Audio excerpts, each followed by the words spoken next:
हाय viewers, programme दी कमर Cheema show के साथ मैं हूं आपकी मेज़बान सैयदा दुआए ज़ैनब। और आज के प्रोग्राम का जो मौजू है वो कल होने वाली समिट एससीओ यानी शंघाई कोऑपरेशन ऑर्गेनाइजेशन जो कि दुशांबे में हुई। दुशांबे जो कि ताजिकिस्तान का कैपिटल है, जिसमें prime minister Imran Khan, prime minister Modi, president Putin और प्रेसिडेंट जी जिनपिंग ने भी शिरकत की और काफ़ी और भी लीडर्स ने शिरकत की और अफगानिस्तान के फ्यूचर के बारे में डिस्कशन की। तो जो हमारा मेन मकसद है जिसमें हमने डिस्कस करना है वो है कि जो एससीओ ममालिक ने अमेरिका से अफगानिस्तान के इस बहरान से बचने के लिए मदद मांगी उसके बारे में, और जो प्राइम मिनिस्टर मोदी, इमरान खान साहब, प्रेसिडेंट पुतिन और प्रेसिडेंट जी जिनपिंग ने क्या क्या डिस्कशन की और क्या क्या बात की। Qamar Cheema sahab, hope you are doing well. जी थैंक यू। तो आपने भी कल की डिस्कशन देखी होगी जो कल समिट हुआ। तो उसमें जो प्राइम मिनिस्टर मोदी हैं उन्होंने वहां पे क्या डिस्कस किया और क्या बात की। थैंक यू वेरी मच दुआ। आपने बिल्कुल सही कहा कि वहाँ पे वैसे तो जो शंघाई कोऑपरेशन ऑर्गेनाइजेशन है, दुआ, ये एक ऑब्वियसली आपको भी पता है कि इंटर गवर्नमेंटल ऑर्गेनाइजेशन है जिसमें बेसिकली 8 मेंबर्स हैं इसके। China, India, Kazakhstan, Kyrgyzstan, Russia, Pakistan, Tajikistan और उज्बेकिस्तान। इसके साथ साथ इसमें ऑब्जर्वर स्टेट्स भी कुछ हैं और इसके डायलॉग पार्टनर्स भी हैं। लेकिन शंघाई कोऑपरेशन ऑर्गेनाइजेशन की इसकी मीटिंग की अहमियत इसलिए भी बढ़ गई क्योंकि आपको पता है जो अफगानिस्तान में डेवलपमेंट्स हुई हैं उस हवाले से। तो जिस तरह आपने ये कहा है कि हम आज जो prime minister Modi, prime minister Imran Khan, president Xi Jinping and president Putin ने जो बातें की हैं वो डिस्कस करेंगे, क्योंकि ये 4 बड़े ममालिक हैं इस खित्ते के और दे नो उनके जो पॉइंट ऑफ व्यू है उनकी बड़ी वैल्यू वर्थ है। वैसे तो एक इंस्टीट्यूशनल ये जो मल्टीलैटरल अरेंजमेंट है इसकी बड़ी वैल्यू है। सो दुआ, इसमें इंपॉर्टेंट चीज ये थी कि जो प्राइम मिनिस्टर मोदी ने जो एक इंपॉर्टेंट बात की, उन्होंने ये कहा कि अक़वाम मुत्तहिदा यूनाइटेड नेशंस को सेंट्रल रोल प्ले करना होगा। ये एक बड़ी अहम बात है। और जब से आपको पता है कि अफगानिस्तान में तालिबान की हुकूमत आई है, भारत बार बार एक ही चीज पे फोकस कर रहा है कि वो कह रहा है कि इंस्टीट्यूशनल फ्रेमवर्क के जरिए जो है वो चीजों को देखा जाए। और अगर आप इसमें देखें कि इससे पहले उन्होंने ब्रिक्स का, इनका नेशनल सिक्योरिटी एडवाइजर का इजलास हुआ, फिर ब्रिक्स लीडर्स की भी मीटिंग हुई, फिर G20 के हवाले से भी बात चल रही थी। तो इंडिया जो है वो एक इंस्टीट्यूशनल फ्रेमवर्क के जरिए अफगानिस्तान में दोबारा आना चाहता है ग्लोबल पावर्स के साथ। तो यहाँ पे जैसे मैंने पहले कहा कि वो जो यूनाइटेड नेशंस को एक सेंट्रल रोल देना चाहते हैं। दूसरा दुआ उन्होंने जो अहम बात की वो ये है, वो कहते हैं कि इंक्लूसिव गवर्नमेंट होनी चाहिए, और वो समझते हैं कि अफगानिस्तान में इंक्लूसिव गवर्नमेंट नहीं है, और ये पाकिस्तान का भी ख्याल है, बाकी ममालिक का भी ये ख्याल है। इसके साथ साथ दुआ जो ऑब्वियसली जो इंडियन कंसर्न्स हैं वो ये है कि ये जो कुछ भी अफगानिस्तान में हुआ है इसका पूरे खित्ते में और नेबरिंग कंट्रीज में बड़ा इम्पैक्ट हुआ है। सो वो समझते हैं कि जब तक ग्लोबल कम्युनिटी रिकग्नाइज नहीं करती एक नया सिस्टम, और ये कलेक्टिव मैनर के जरिए रिकग्नाइज नहीं करती, मींस के सब ममालिक ये जो नया एक सिस्टम आया अफगानिस्तान में इसको रिकग्नाइज नहीं करती, तो इंडिया के लिए भी चीजें जो है वो मुश्किल हो जाएंगी। सो इंडिया एक इम्पोर्टेंट प्लेयर तो है। इंडिया ने, आपको पता है, माजी में काफी इन्वेस्टमेंट्स भी की हैं अफगानिस्तान में। वो $2.5-3 अरब की बात करते हैं। और प्राइम मिनिस्टर मोदी ने यह भी कहा कि जो शंघाई कोऑपरेशन ऑर्गेनाइजेशन का जो रीजनल एंटी टेररिस्ट स्ट्रक्चर है, जिसे नॉर्मली रैट्स के नाम से पहचाना जाता है, वो कहते हैं कि ये जो रैट्स है ये भी अपना रोल प्ले करे ड्रग कंट्रोल के हवाले से और ह्यूमन ट्रैफिकिंग एंड वेपन्स के हवाले से। अच्छा दुआ, इसमें ड्रग्स के हवाले से तो पूरे खित्ते के ममालिक को बड़ी है परेशानी है, रशिया को भी, पाकिस्तान, क्योंकि हमारा तो बॉर्डर मिलता है। और हमें जो दुआ जो इस वक्त यूनाइटेड नेशंस है, जो यूनाइटेड नेशंस का जो ड्रग ऑफिस है, वो ये कहता है कि अफगानिस्तान में जब तालिबान पावर में नहीं थे तो तकरीबन वो $400 मिलियन की ड्रग्स एक्सपोर्ट करते थे, लेकिन जो वर्थ है वो एक्सपोर्ट कर सकते हैं, वो $2 से $3 अरब की ड्रग्स एक्सपोर्ट कर सकते हैं अगर वो करने पे आए। सो और इसलिए इंडिया भी इस पे बात कर रहा है, पाकिस्तान ने भी बात की। सो अदर देन दैट दुआ, इसमें नरेंद्र मोदी साहब ने ये भी कहा कि एक मॉडरेट, टॉलरेंट और एक इंक्लूसिव सेटअप लेके आए जो कि इस्लामिक ट्रेडिशंस के मुताबिक हो। सो वो समझते हैं कि ये जो तालिबान का जो निज़ाम है, ये जो तालिबान चीज़ें लेके आए हैं, ये they are not Islamic. This is what prime minister Narendra Modi is thinking कि ये तो इस्लामिक नहीं है। और साथ-साथ वो ये भी समझते हैं कि ह्यूमैनिटेरियन क्राइसिस है, अफ़गानिस्तान के लोग हमारे फ्रेंड्स हैं और हमने उनकी पहले भी काफ़ी मदद की है। सो मेरा ख्याल है कि भले इमरान जो मोदी साहब हैं, वो एक इंस्टीट्यूशन फ्रेमवर्क की बात करते हैं, इंक्लूसिव सेटअप की बात करते हैं और कहते हैं कि हमें सबको मिलके इस मसले को हल करना चाहिए। ये तो उनके लीडरशिप लेवल की बात है, लेकिन ऑब्वियसली इस पे हमें पाकिस्तान को बहुत ज़्यादा कंसर्न्स भी हैं। लेकिन ओवरऑल इंडिया जो है और मज़े की बात है कि जब से अफ़गानिस्तान में ये तब्दीलियाँ आई हैं, ये पहली दफ़ा है कि प्राइम मिनिस्टर मोदी ने इस पैमाने पे या बड़े लेवल पे आके बात की है। But this is of very much concern. जी दुआ। Thank you sir. ये तो होगी प्राइम मिनिस्टर मोदी की बात। हमने कल के डिस्कशन में देखा कि प्राइम मिनिस्टर इमरान खान ने भी काफ़ी एक्टिव रोल प्ले किया। उन्होंने काफ़ी ज़्यादा डिस्कशन की अफगानिस्तान के बारे में और उसके फ्यूचर के बारे में। तो आप क्या हमें बता सकते हैं कि प्राइम मिनिस्टर इमरान खान ने वहाँ क्या-क्या डिस्कस किया और कितना वो इम्पोर्टेंट है अफगानिस्तान के फ्यूचर के बारे में? जी दुआ, ये एक अहम बात है क्योंकि इमरान खान साहब ने आज एक ट्वीट की है और उन्होंने ट्वीट में कहा है कि मैं जब दुशंबे में था तो मैंने वहाँ पे जो अफगानिस्तान के नेबरिंग ममालिक हैं उनसे एक एक्सटेंसिव डिस्कशन की है और पर्टिकुलरली जो ताजिकिस्तान के प्रेसिडेंट हैं रहमान, उनसे भी बात हुई और उन्होंने कहा कि उन्होंने कहा मैंने I have initiated a dialogue with the Taliban. यानी कि इसका मतलब ये है कि पाकिस्तान एससीओ के प्लेटफॉर्म से दुनिया को ये बता रहा है कि हम अफगानिस्तान की हुकूमत, तालिबान की हुकूमत से ताजिक, उज़्बेक एंड हज़ारास को अपने नए अपरेटस में लाने की बात कर रहे हैं। सो ये जो केयर टेकर सेटअप है, इस केयर टेकर सेटअप में वो समझते हैं कि अगर ताजिक, उज़्बेक, हज़ारास दुआ ना हुए तो इसका नुकसान ये हो सकता है कि ना तो इसको इंटरनेशनल कम्युनिटी मानेगी, ना अफगानिस्तान के अंदर एक्सेप्टेंस होगी। सो और शायद ये लिवरेज भी इस्टेब्लिश की गई है। ये जब पाकिस्तान के कहने पे ताजिक, उज़्बेक, हज़ारास को इंक्लूड किया जाएगा तो शायद ये एक लिवरेज भी है जो पाकिस्तान ड्रॉ कर रहा है और वैसे सब ममालिक ने भी यही बात की है इस हवाले से। और दूसरा दुआ वहां पे बैठ के प्राइम मिनिस्टर इमरान खान ने एक तो जो मगरब ने, अमेरिका ने खास करके जो पाकिस्तान की इंसल्ट की है, वो कहते हैं कि जो secretary of state Antony Blinken में जो कांग्रेस में हेयरिंग हुई दुआ, उसमें उन्होंने पाकिस्तान पे और खासकर वहां पे जो कांग्रेसमैन थे उन्होंने बड़े इल्जाम लगाए कि जी पाकिस्तान क्या कर रहा है, इन्होंने जो तालिबान को सपोर्ट करते रहे हैं और ये हमारे खिलाफ हैं, ये हमारे इत्तेहादी हैं, हमारे पार्टनर हैं। तो इमरान खान ने ये भी कहा कि भाई आप लोग किस तरह के लोग हैं, हमने आपके लिए 80,000 की जानें दे दी, हमने इतना नुकसान करवाया और आप हमें हमारे ऊपर ट्रस्ट ही नहीं करते और हमें इल्जाम देते हैं।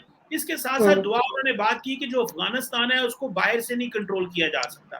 सो basically he wanted to dispel this impression कि ये जो बात है कि जनाब हम अफगानिस्तान को इस्लामाबाद से बैठ के डील करेंगे और जिस तरह हमारे अदारों पे जो नेशनल सिक्योरिटी के अदारे हैं उन पे इल्जाम लगाया जाता है कि जी वो डील करेंगे, वो कह रहे हैं कि इस तरह ये नहीं कर सकते क्योंकि अफगान अवाम किसी का कंट्रोल जो है वो बर्दाश्त नहीं कर सकती। इसके साथ साथ दुआ इमरान खान साहब ने ये भी कहा कि तालिबान को अपने वादे पूरे करने चाहिए और पाकिस्तान जो है उसके इंटरेस्ट में है कि अफगानिस्तान में हो, वरना जितनी हमारी बुरी हालत है दुआ इस वक्त इन टर्म्स ऑफ इकोनॉमी, आपको पता है न्यूजीलैंड की टीम पाकिस्तान से चली गई क्योंकि उनको उनके ऊपर कोई अटैक हो सकता है।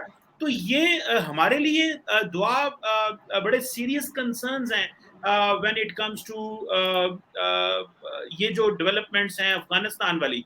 और इमरान खान साहब का बेसिक मकसद तो था कि विन ओवर करना और एट द सेम टाइम हमें इमरान खान साहब ये भी कह रहे हैं कि हम जो है वो रिफ्यूजीज को ना लें क्योंकि हमारी पोजीशन नहीं है रिफ्यूजीज को लेने की। और साथ साथ इमरान खान साहब कन्विंस भी करने की कोशिश कर रहे हैं यूएस और यूरोपियंस को कि अगर आपने अफगानिस्तान की मदद ना की तो एक इकोनॉमिक अपार्थाइड हो जाएगा और जिसका डायरेक्ट इन्फ्लुएंस और इफेक्ट जो है वो पाकिस्तान हो सकता है। तो ये कुछ बातें जो दुआ इमरान खान साहब ने की। जी अच्छा, ठीक। तो इमरान खान साहब की तो हमने बातें देख ली, उन्होंने काफ़ी अच्छे सजेशंस भी दिए, इंक्लूसिव पॉलिटिकल पार्टी होनी चाहिए, स्ट्रक्चर बनाना चाहिए। लेकिन हमने देखा कि जो रशियन प्रेसिडेंट है व्लादिमीर पुतिन, उन्होंने काफ़ी सख्त बातें भी की, काफ़ी उन्होंने ये बात की कि जो अफगानिस्तान में बहरान है और जो अब तामीर नो का आगाज हो रहा है, उसमें जो है नेटो और अमेरिका को एक्टिव रोल प्ले करना चाहिए, क्योंकि वो 20 साल वहां गुजार के गए हैं और वो बराह रास्त इस सबके जिम्मेदार है। तो आप क्या समझते हैं कि क्या वाकई अमेरिका जिम्मेदार है या वो जिम्मेदारी कबूल करेगा, और रशियन प्रेसिडेंट के इस बारे में और क्या उन्होंने डिस्कस किया?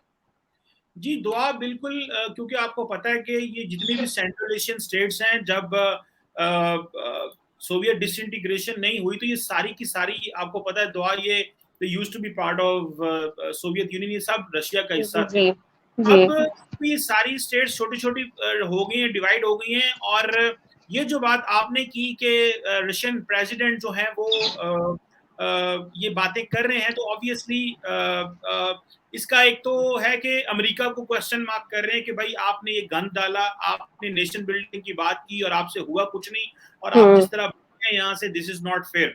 और मजे की बात यह है कि जो रशियन प्रेसिडेंट दुआ कह रहे हैं, ये सिर्फ वो ही नहीं कह रहे, ये यूरोपियंस भी यही कह रहे हैं। हाँ, आप एग्जैक्टली। यूरोपियन से मिले, वो यही बात कर रहे हैं कि ये इन्होंने गलत किया है। और दूसरा ये है कि पुतिन साहब ने ये भी कहा है कि जो अक़वाम मुत्तहिदा है, उन्होंने कहा कि जो रशिया है वो अक़वाम मुत्तहिदा की सपोर्ट करेगा अगर अफगानिस्तान पे कोई कॉन्फ्रेंस होती है, और वो कह रहे हैं कि जो बिलियंस ऑफ डॉलर्स अफगानिस्तान के पड़े हुए हैं दूसरे ममालिक में, उसको भी अनफ्रीज किया जाए, नहीं तो एक मजीद क्योस खड़ा हो जाएगा, और अदरवाइज और प्रॉब्लम हो जाएगी। और दूसरी बात है कि उन्होंने तालिबान पे भी प्रेशर डाला है कि आप ये जो ड्रग्स के मिसाइल हैं, जो इस्लामिक जो मिलिटेंसी के मिसाइल हैं, और जो टेररिस्ट ऑर्गेनाइजेशंस हैं, जिस तरह इस्लामिक मूवमेंट ऑफ उज़्बेकिस्तान है, ईस्ट तुर्कमेनिस्तान इस्लामिक पार्टी है, इस्लामिक पार्टी ऑफ रेनेसांस, बहुत सारी जो सेंट्रल एशिया की जो ऑर्गेनाइजेशंस वहां पे मौजूद हैं अफगानिस्तान में, उनको भी डील करें।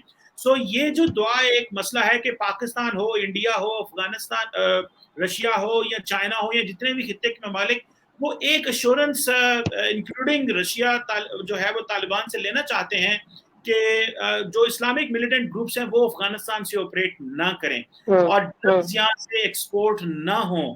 इसीलिए वो कह रहे हैं कि पैसा रिलीज करें। अगर इन्होंने पैसा रिलीज ना किया दुआ, तो there are very strong chances के जो यहाँ से तालिबान अपने पैसा कमाने के लिए या अपने मुल्क चलाने के लिए, क्योंकि उनको डॉलर्स की जरूरत है, तो वो ड्रग्स एक्सपोर्ट ना कहीं शुरू कर दें। सो मेरा ख्याल है कि जो रशियन प्रेसिडेंट है, he is of the same view, सबके क्योंकि एक जैसे कंसर्न्स हैं, तो ये एक बड़ी अहम बात है जो उन्होंने की है। जी दुआ। ठीक है, ठीक है सर। ये जिस तरह आपने बताया कि बाकी सबने भी डिस्कशंस की, काफी सबके सिमिलर व्यूज हैं, सिमिलर कंसर्न्स हैं, एक जैसी सबकी बातें हैं। लेकिन हमने देखा कि जो चाइना के प्रेसिडेंट है शी जिनपिंग, उन्होंने भी इसमें काफी एक्टिव रोल प्ले किया। उन्होंने भी ये बात की कि कुछ जो ममालिक हैं उनको अफगानिस्तान के फ्यूचर के बारे में सोचना चाहिए, उन्हें जिम्मेदारियां संभालनी चाहिए, क्योंकि कहीं ना कहीं वो भी इस नुकसान के जिम्मेदार हैं। तो चाइना के प्रेसिडेंट ने ये बात की और उन्होंने जो फर्दर जो डिस्कशन की, क्या आप हमें उस बारे में बता सकते हैं कि उन्होंने कल क्या क्या और बातें की? दुआ इसमें ऑब्वियसली जो चाइना है, चाइना ने, आपको पता है कि 30 करोड़ डॉलर जो है उसकी कोई 30 मिलियन डॉलर की बात हो रही है, जो उन्होंने उसकी बेसिक एड भी जो है वो भेजी है। और शंघाई कोऑपरेशन का मेंबर होने की, फाउंडिंग मेंबर होने की वजह से जो चाइना है उसकी लिवरेज तो बहुत ज्यादा है। और अबव ऑल जितनी भी सेंट्रल एशियन स्टेट्स हैं इस वक्त जो कि इसका हिस्सा है, जिसमें ऑब्वियसली कजाकिस्तान, किर्गिस्तान और ताजिकिस्तान, उज्बेकिस्तान है, चाइना का इधर इन्फ्लुएंस भी है। अफगानिस्तान जो है वो चाइनीज ये समझते हैं, एक तो वो जो बेल्ट एंड रोड इनिशिएटिव है उसको वहां पे इंट्रोड्यूस करा सकते हैं। सेंट्रल एशियन ममालिक में पहुंचने के लिए अगर अफगानिस्तान में तालिबान का स्ट्रॉन्ग रोल काबुल में होगा तो उनके लिए सारी की सेंट्रल एशिया तक एक्सेस और टर्की और यूरोप तक की जो एक्सेस है वो डेवलप हो जाएगी। दूसरा, प्रेसिडेंट शी जिनपिंग कहते हैं कि जितनी भी पार्टीज हैं वो टेररिज्म को जो है वो कंट्रोल करें। इधर दुआ एक अहम चीज ये है कि जो अहम चीज समझने की है वो ये है कि चाइना का प्रॉब्लम है कि ये जो उगर मिलिटेंट्स हैं, ये जो इनका सूबा सिंकियांग है, वहाँ के बहुत सारे जो यंग बॉयज गर्ल्स, बॉयज हैं ज्यादा, खवातीन तो नहीं है, जिन्होंने अफगानिस्तान में आके ट्रेनिंग ली और बाद में कई लोग जो है वो सीरिया चले गए स्टेट के उसमें, और वहां पे बैठ के उन्होंने काफी काम किया। तो चाइना ये चाहता है कि अगर हमारा अफगान तालिबान के साथ एक अच्छा कोऑपरेशन होगा तो हम एक तो ह्यूमैनिटेरियन सपोर्ट देंगे, हम उनको फाइनेंशियल असिस्टेंस देंगे, हम वहां पे प्रोजेक्ट्स कर सकेंगे, क्योंकि चाइना का आपको पता है कि दुआ, चाइना को जो चीज चाहिए, they need rare earth metals. और जो रेयर अर्थ मेटल्स हैं, ये कहा जा रहा है, कई लोग कहते हैं कि रेयर अर्थ मेटल्स होते तो अमेरिका लेना चाहता, लेकिन चाइना को रेयर अर्थ मेटल्स इसलिए चाहिए, लिथियम और बहुत सारी और चीजें जो हैं वो चाहिए, मेटल्स चाहिए, क्योंकि चाइना जो है वो बहुत सारी रीन्यूएबल एनर्जी पे काम कर रहा है, क्योंकि चाइना अगले 2030 तक या 2030 तक आई थिंक अपनी जो 40% ट्रांसपोर्ट है वो इलेक्ट्रिक व्हीकल्स पे कन्वर्ट करना चाह रहा है। तो अफगानिस्तान में अगर लॉ एंड ऑर्डर होगा, अमन होगा, पीस होगा और दहशतगर्द ग्रुप नहीं होंगे जो चाइना के इंटरेस्ट को डैमेज नहीं करेंगे और दहशतगर्दी नहीं होगी, तो वो समझते हैं कि हम वो चीजें एक्सट्रैक्ट कर सकते हैं, because for China what matters is supply chain. तो गो के उन्होंने अपने और जगहों पे इस पे काम किया, लेकिन वो समझते हैं कि जो भी अफगानिस्तान से मिल जाए हमारे लिए अच्छा है। सो उगर मिलिटेंट्स के हवाले से भी वो तालिबान से बात करना चाहते हैं कि उनको स्पेस ना दी जाए। तो तालिबान को सबसे बड़ा चैलेंज है कि वो जो दहशतगर्द ग्रुप अफगानिस्तान में मौजूद हैं उनको कैसे एलिमिनेट करना, क्योंकि माजी में तो तालिबान ने इन सारे दहशतगर्द ग्रुपों से सपोर्ट ली थी to deal with the American, भले वो उगर हो या टीटीपी हो या इस्लामिक पार्टी जो उज्बेकिस्तान के रिलेटेड दहशतगर्द ग्रुप है, या ईस्ट तुर्कमेनिस्तान इस्लामिक पार्टी है, ये जो बाकी दहशत ग्रुप माजी में उनसे मदद लिया, अब उनको कैसे कह सकता है कि यहाँ से चले जाओ। और वो उन्होंने ये भी कहा कि एक ओपन और इंक्लूसिव जो है वो ऑपरेटस आना चाहिए जो कि मॉडरेट हो और जो कि डोमेस्टिक और फॉरेन पॉलिसी को समझता हो। और बार बार जो चाइनीज प्रेसिडेंट है वो लफ्ज इस्तेमाल करते हैं सर्टन कंट्रीज, कुछ ममालिक, तो जिससे मुराद अमेरिका है, और उनको कहते हैं इंस्टिगेटर नहीं होना चाहिए, उनको माहौल को खराब नहीं करना चाहिए।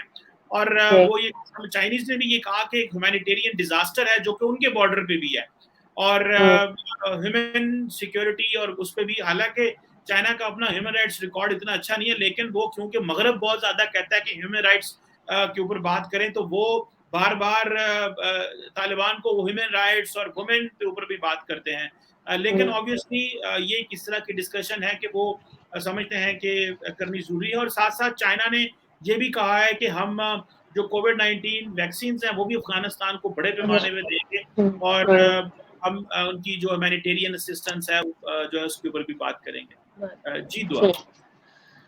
इन सब की डिस्कशंस और इन सब मेन लीडर्स की डिस्कशन के बाद तो यही लग रहा है कि अफगानिस्तान के फ्यूचर के बारे में काफ़ी कंसर्न है, काफ़ी सीरियस है सब कुछ। जिस तरह हमने देखा कि कल ईरान भी पार्ट बन गया है, सऊदीया, कतर, इजिप्ट भी न्यू डायलॉग पार्टनर्स हैं। तो इस सब के बाद आपको क्या लगता है कि एससीओ ममालिक का क्या फ्यूचर होगा, या कितना असरअंदाज ये हो सकते हैं अमेरिका के ऊपर या वैसे? दुआ, ये जो आपकी बात है ना कि अमेरिका के ऊपर कितने असरअंदाज हो सकते हैं, मुझे ऐसे लगता है कि जब भी एक मल्टीलैटरल फोरम से आप किसी से बात करते हैं तो उसकी वैल्यू तो होती है। जो आपको याद है कि पाकिस्तान ने शुरू से कहना शुरू कर दिया था कि हम रीजनल और इंटरनेशनल पार्टनर्स के साथ मिलकर तालिबान को रिकॉग्नाइज करेंगे। तो एससीओ है दैट मेक्स रीजनल पार्टनर्स, इसमें सारे हैं, सेंट्रल एशिया ममालिक, रशियन, चाइनीज, ये रीजनल पार्टनर्स हैं। सो ये तो जो है वो करेंगे। सो पाकिस्तान के लिए अहम है। सो एससीओ जो प्लेटफॉर्म है, ये जो बातें कर रहा है, ये हमारे लिए बड़ी अहम है। और आपको पता है कि तकरीबन 2 दफा प्रेसिडेंट पुतिन की मुलाकात हो चुकी है, बात हो चुकी है, सॉरी, इमरान खान की और प्रेसिडेंट पुतिन की, जिससे ऑब्वियसली एक रीजनल सोल्यूशन की बात कर रहे हैं। लेकिन दुआ, इसमें भले एससीओ इज नॉट एवरीथिंग, जब एससीओ अपना काम करेगी तो पाकिस्तान को और बाकी ममालिक को ग्लोबल दूसरे ममालिक को भी देखना पड़ेगा, अमेरिका, यूरोप, इंग्लैंड को भी देखना पड़ेगा, क्योंकि इनके सारे पैसा तो बाहर पड़ा हुआ है और उनकी जो सपोर्ट है, इंडिया जारी बात है एससीओ का मेंबर तो है, लेकिन India will side with the Europeans and American के साथ खड़ा होगा। China, Russia, Pakistan, Iran, Turkey, Qatar में भी एक साइड में हो, लेकिन इंडिया जो है that will stand with the Americans and the others, because Americans के कहने पे इंडिया ने बड़ी इन्वेस्टमेंट की थी अफगानिस्तान पे। So it seems के SCO is a good move, but this is not everything. There needs to be other platforms जिनको बात करनी चाहिए for the recognition of the new Afghan government and for the further inclusive apparatus के लिए। जी। Okay sir, thank you so much sir, आपका बहुत बहुत शुक्रिया।